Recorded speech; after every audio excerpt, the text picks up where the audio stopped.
Elevator. Yan yung kanyang mga... may water dispenser pala. So, pwede kang mag-refill. Refill nga kami lagi. Ayun pala mamaya. Usually naman meron. Hindi pa pa.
Paglabas. Natawa ko ito pa rin bagay.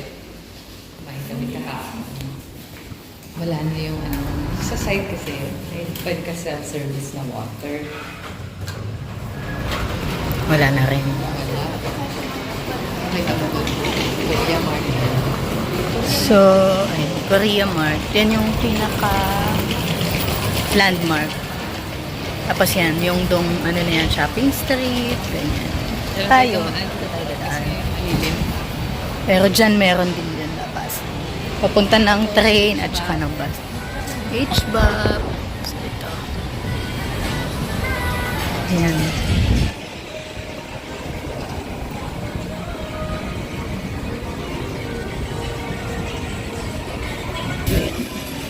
Diyan din yung Sunshine Guest House. Okay din dyan, medyo mura. May Tim Ho-Wan sila. Ayan. Tapos yan yung main street. Ayan. Kita yung Namsan Tower. Sa kanto lang, nandyan na yung Daiso.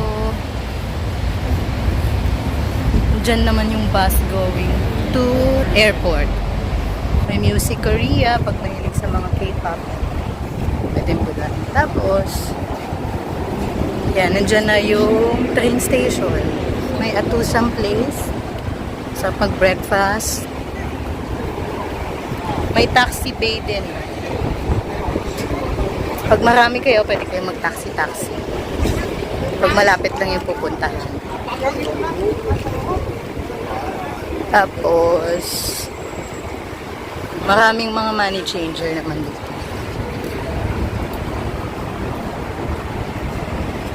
Ayan, dito na. Pwede na dito. Train station.